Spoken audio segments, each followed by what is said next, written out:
All right, so, with your philosophical mind, I figured today we could dive into a Renaissance thinker you might find pretty interesting, Giovanni Pico della Mirandola. His works really grapple with some profound uh, philosophical and theological questions. Yes, Pico's a really, really fascinating figure. We'll be exploring his life, his ideas. He was a remarkably original philosopher during the Renaissance. Now, you might not know his name right off the bat, especially when you compare him to someone like Erasmus or Machiavelli or Thomas More, those big names. And that's kind of the interesting thing about him, right? He was so dedicated to philosophy. I mean, really dedicated to it, as it was understood in his time, of course. Yeah, and yet he's kind of, still sort of on the edges of the philosophical canon, at least in the English-speaking world. Right, and our source notes that his writing style was very esoteric, like persistently esoteric, even aggressively recondite. Maybe that's part of it. Yeah, that could be it. It's important to remember the Renaissance was a totally different intellectual landscape. I mean, totally different from what we're used to. Yeah, and Pico, he had these really huge ambitions. He tried to synthesize, to bring together all these different intellectual traditions. I mean, it was almost audacious, the scope of what he was trying to do. And that's exactly what we're going to dig into today, right? We're going to look at how he tried to weave together all these different, sometimes totally opposing schools of thought. And we'll see how his ideas sparked all sorts of controversy, particularly his 900 conclusions, and of course, you can't forget that speech, the one that's known as the Oration on the Dignity of Man. Oh, yeah, that one. So, to get started, where should we begin with this Pico fella? Who was he? Where did he come from? And what was the beginning of his intellectual journey like? So Pico was born back in 1463 to a noble Italian family. When he was around 14, he started studying church law in Bologna. But as happens, his interests shifted. So not a lawyer then. It seems not. Within a couple of years, he was all about philosophy. He moved first to Ferrara and then on to Padua. And I think it was in Padua where he met someone who really influenced them, right? That's right. In Padua, he met Elia de Medigo. Elia de Medigo was an Aristotelian philosopher, and he really followed the interpretations of Averroes. Averroes was a super important medieval Islamic thinker. Oh, wow. Okay, so Averroes, an Islamic scholar, influencing a Renaissance Italian philosopher via this Elia de Medigo guy. Exactly. It's all connected. So that early exposure to Aristotelianism was really important for Pico. But even by the time he left Padua around 1482, he was already gravitating towards Platonism, and that was being revived big time in Florence by Marsilio Ficino. Ficino. So even back then we had that philosophical tension, huh? Aristotle versus Plato, and then Florence, that's where you went next. Yep. By 1484, he was writing letters to these big Florentine figures, Angelo Poliziano, Lorenzo de' Medici, so we know he was involved in those intellectual circles. And then he traveled to Paris in 1485. Paris, of course. Always a center of intellectual stuff. Exactly. And back then, Paris was still really buzzing with these debates between nominalists and realists, all part of the Aristotelian scholastic tradition, you see. Nominalists and realists. Refresh my memory. Well, to put it simply, nominalism is basically the idea that universals, like concepts, are just names. They don't really exist outside of our minds. While realists, they argued that universals do exist. They have an independent existence. Okay, right. I remember now.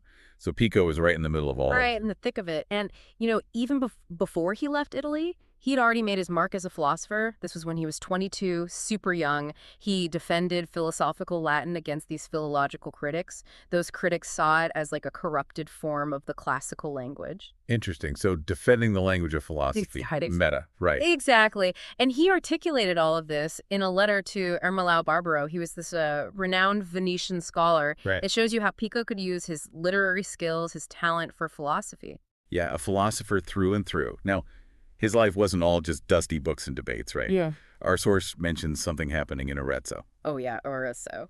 Well, let's just say he caused a bit of a scandal there. He abducted this young woman. The thing is, she was already married to Giuliano Mariotto de' Medici, no less. Oh, wow. Straight into Medici family drama. Yep. Though, to be fair, he did get some support from Lorenzo de' Medici, a more powerful cousin, But yeah, between the abduction and then a plague breaking out, Pico had to keep moving around. Talk about a chaotic time. So amidst all this drama, Yeah. his intellectual ambitions were brewing, right? This whole idea of philosophical harmony is taking shape. You got it. Even while he was working on a commentary for a friend's love poem, written in Italian, he was already thinking about a much bigger project. He wanted to reconcile, to find a way to bring together all the different and sometimes fighting parts of philosophy. That's a big goal. It is. Initially, he was focused on the harmony he saw between the Platonists and the Aristotelians. Under the surface, they weren't so different, he thought. But that idea of concordia, that's what he called it, it grew into this much, much bigger ambition. Okay, so it wasn't just Plato versus Aristotle anymore. Nope. It became this global thing. He wanted to create a unified system that included every single school of thought, like all the philosophers from every time period, past, present, everything. Wow, talk about shooting for the moon. And then he takes this crazy idea and decides to host this big public debate in Rome. And that's where the 900 conclusions come in, right? Right. So to get people's attention, to really get people talking about this massive project of his, Pico decided he was going to sponsor this huge conference in Rome. This was planned for early 1487. I can only imagine. And to prepare for this, he put together 900 propositions. 900. And he drew those propositions from just a vast, vast range of authorities. Ancient, medieval, pagan, Christian, Muslim, Jewish, you name it. It was like he was throwing down a gauntlet, challenging everyone to debate with him publicly. 900 propositions. That's wild. So these propositions, they were collected and published, and that's what we know as the conclusions, right? And those were printed in Rome at the end of 1486. Right. And get this, he also wrote a speech to go along with these conclusions as an introduction. But he never ended up delivering it, and he never published it either. It wasn't until after he died in 1494 that other people found it and gave it the title we know it by today. Oration on the Dignity of Man. So the title wasn't even his. Nope. Pico himself, he never gave it a title. So the work he's most famous for is actually based on a speech he never gave. And it has a title that was given to it after he died, and it was meant to introduce these 900 crazy debate topics. Yeah, it's a lot to unpack. Okay, so what about the conclusions themselves? How are they structured? Well, the pamphlet, the published version, it had two main parts. The first part had 402 theses. Those were attributed to different authorities, all kinds of big names, people like Albert the Great, Aquinas, Ibn Rushd, Plotinus, even Jewish Kabbalists. Got it. And the second part? The second part had 498 theses, and these were where Pico really laid out his own ambitions, his own ideas, on topics like Concord, dissent, Platonism, magic, Christian Kabbalah, the whole shebang. Okay, so he's showing off his research, but also throwing in his own 2 cents. And, of course, these conclusions, they didn't exactly fly under the radar, did they? Oh, no, not at all. They stirred up a lot of controversy. I mean, a lot. There were some theological novelties in there that really got people riled up, especially this one claim. He said magic and Kabbalah could actually prove the divinity of Christ. Whoa, hold on. Remind me, what's Christology again? And Trinitarian theology. I know I should know this. Of course, of course. Christology, that's basically the branch of theology that focuses on the nature of Jesus Christ, who he was, what it means for him to be both God and human. And Trinitarian theology, that deals with the doctrine of the Trinity, the Father, Son, and Holy Spirit all being one God. Right. The Trinity. Okay, got it. So Pico is making some pretty bold claims about magic and Kabbalah being connected to all that. Yep. And those claims, along with some other propositions, they caught the attention of the church. Pope Innocent VIII himself stepped in and actually condemned 13 of Pico's theses. Oh, wow. That's a big deal. Right.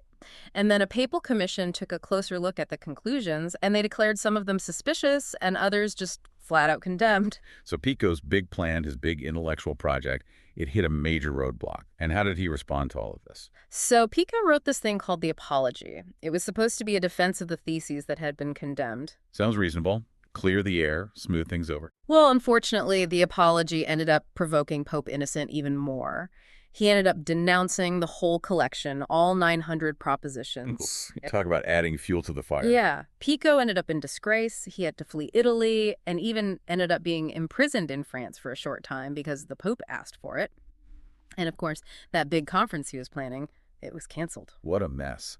Well, let's try to shift gears a bit. Let's go back to one of the core ideas behind this whole ambitious project, that idea of philosophical harmony, or concordia, as he called it.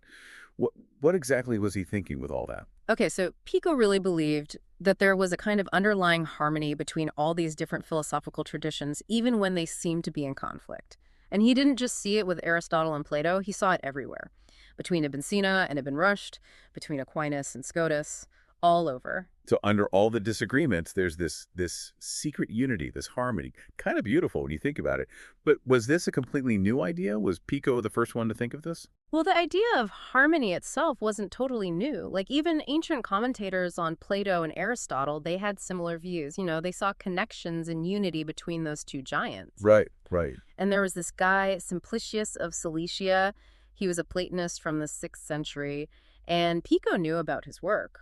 Simplicius had written about how you have to look beyond the literal words, to find the underlying agreement between Plato and Aristotle. So Pico was drawing on some older ideas, but taking them to a whole new level. But our source also suggests that maybe Pico wasn't always perfectly faithful to the views of the philosophers he was citing in the conclusions. That's a really good point, and it's something any philosopher needs to keep in mind when they're studying Pico. Being totally accurate and faithful to the original sources, that wasn't always his top priority. Okay, I see. His main goal, especially in the context of this big debate he was planning, was to win. He wanted to pick propositions that he knew he could defend well or attack effectively, and he wasn't afraid to frame them in ways that would help him win the argument. So, a thesis he attributes to Aquinas or Averroes, it might not actually be a totally accurate reflection of what they believed. So he was playing the game, so to speak. In a way, yeah. And to be honest, sometimes those theses might not even reflect Pico's own, deeper views on a topic. That's interesting. So he's using historical figures, these big names, as part of his strategy. A philosopher as a debater, huh? That adds a whole other layer to how we think about the conclusions. Okay, so let's dive into the actual content of the conclusions. What were some of the major themes? What was he focused on? Well, the conclusions were mainly focused on 3 big areas: scholastic theology, Kabbalah, and the Platonism of late antiquity. Thinkers like Plotinus and Proclus. And together, those two, scholastic theology and Kabbalah, they made up a big chunk of the work, right? Yeah, about 2/3. Okay. Now, Kabbalah, that's pretty unique, especially for a Christian scholar like Pico. For those who aren't familiar, Kabbalah is a mystical way of interpreting the Hebrew Bible. It's all about uncovering hidden meanings. Absolutely. And Pico is in a really unique position here. He's a Christian scholar who went deep, I mean deep, into Kabbalah. And he was able to do this because of his relationships with Jewish scholars, people like Flavius Mithridates and Elia del Medico. Those relationships were key. Interesting. So he had these connections that allowed him to learn about Kabbalah. Yep. And Pico went all in. He tried to Christianize Kabbalah. He wanted to find things within it that supported Christology and Trinitarian theology. That's pretty bold, trying to integrate a tradition like that into Christian thought. Did people back then understand what he was doing? Honestly, most Christian theologians back then wouldn't have understood Kabbalah at all. It would have been way over their heads. And for the few Jewish scholars who did study Kabbalah, Christian theology would have been, well, pretty horrifying to them. So he was bridging a pretty big gap. He was. And the conclusions, with all its technical language and the way it mixed all these different traditions that sometimes felt like they just couldn't go together, well, it probably didn't have too many readers at the time. I see. Too esoteric, too ahead of its time. All right, let's move on to that famous speech.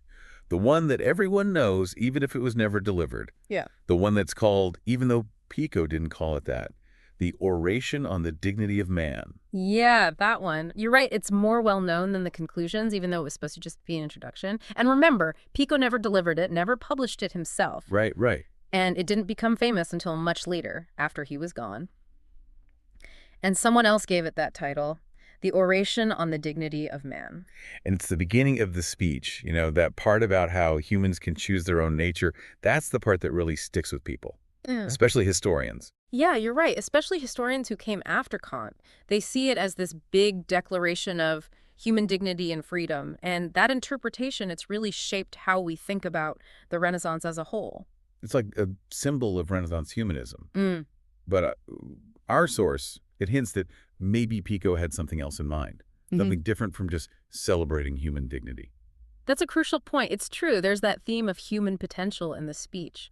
But when you really dig into it, Pico's ultimate goal wasn't focused on human dignity in the way Kant would have understood it. I mean, not really. His main aim was something else entirely. He wanted humans to, to transform, to become something more than human, to become angels. And he thought this could happen through a specific kind of paideia. That's Greek for like education or training, but it's more than just school. He's talking about spiritual education. Okay, spiritual education. So not just about learning facts, it's about transforming yourself. Exactly. And for Pico, that transformation involved philosophy, magic, and Kabbalah. And the whole point of this process was to reach a state of mystical union with God.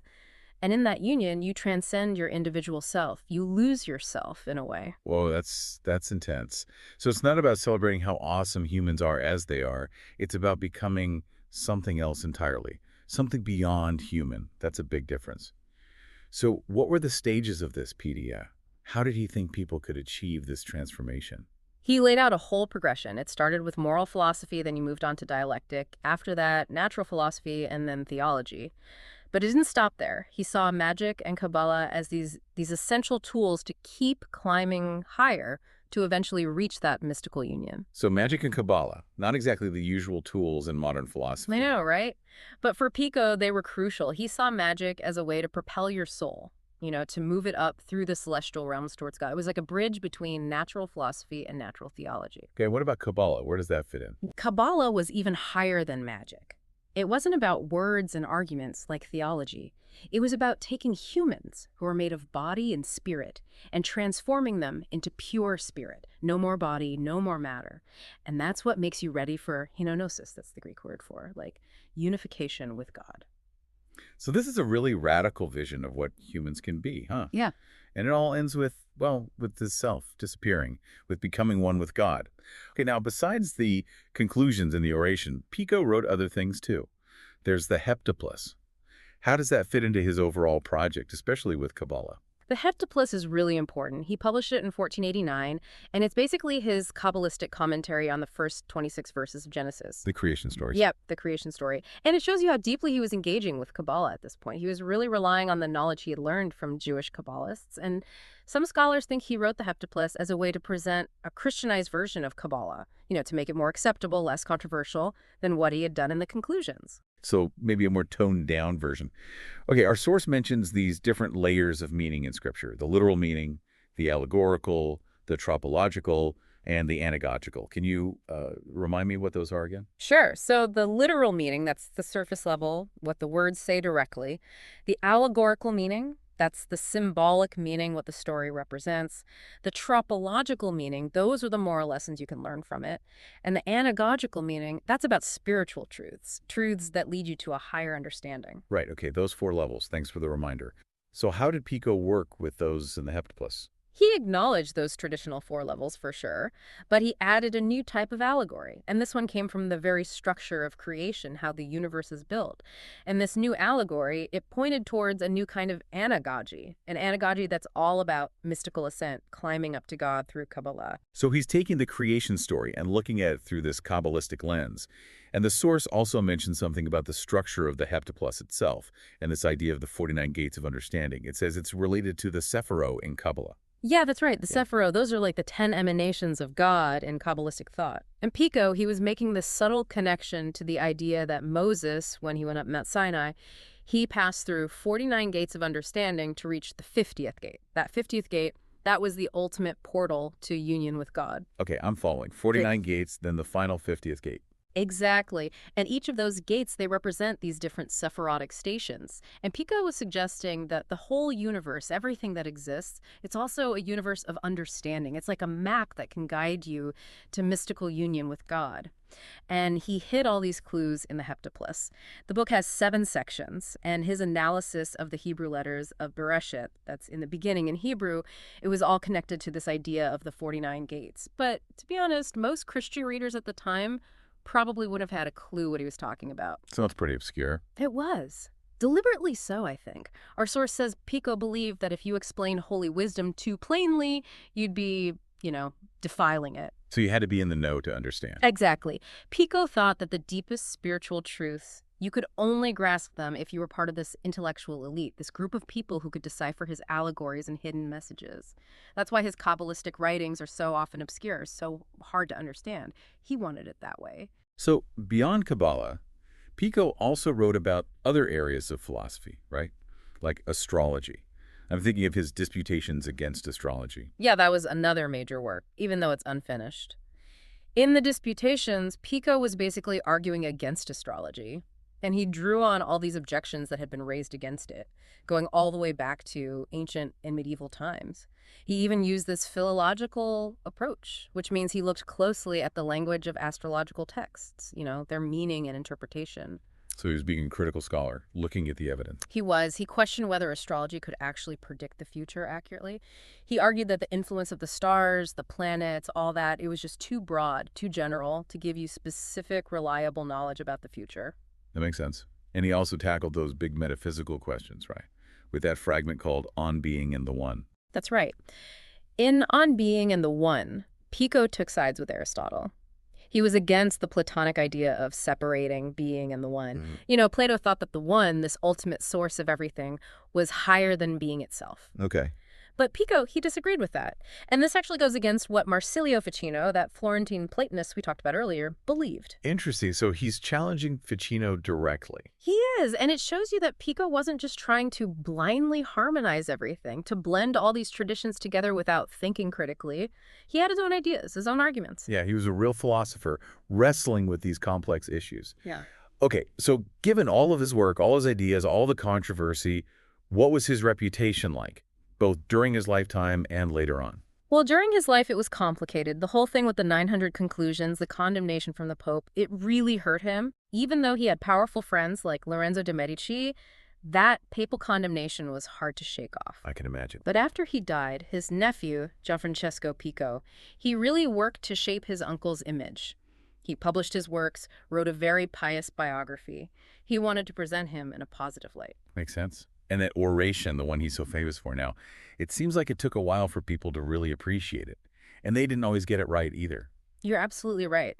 The oration, for centuries, not that many people read it. It wasn't until much later that it gave all this attention and that idea of human dignity became associated with it. And a lot of that is due to how historians, especially those influenced by Kant, interpreted it. So his legacy is kind of a mixed bag then. I think so. He was brilliant, incredibly ambitious, a true figure of the Renaissance. But his drive to synthesize everything, to bring it all together, even though it was groundbreaking, it also caused a lot of problems for him.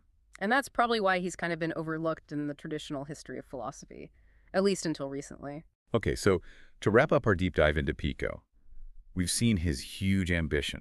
He wanted to unify all these different intellectual traditions. We've talked about how he went deep into Kabbalah and how he tried to make it fit with Christianity.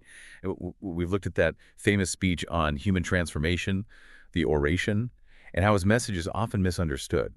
It's not really about celebrating how great humans are. It's about how we can transform ourselves, go beyond being human through philosophy, magic, and Kabbalah.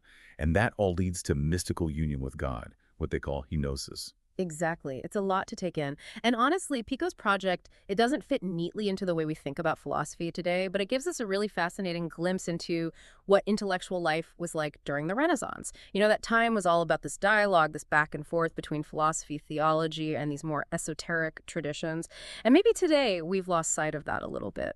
That's a great point. And now, here's a question for you to think about. What do you make of this idea, this radical idea that Pico had, about transforming ourselves into something beyond human? How does that compare to how we think about human potential today? With all this emphasis on reason and living a good life here on Earth, is there something valuable for us even now in these radical ideas, even if they challenge everything we think we know about what it means to be human? That's a powerful question, and one that's worth spending some time with, especially for someone like you with your philosophical background. And if anyone out there is interested in learning more about Pico, I encourage you to explore his writings, to see what he had to say for yourself. There are some great translations out there, like the ITRL editions, and there's a ton of scholarship on him too. So much to discover. Absolutely. Well, thanks for joining us on this deep dive into the world of Pico della Mirandola. And until next time, keep those philosophical wheels turning.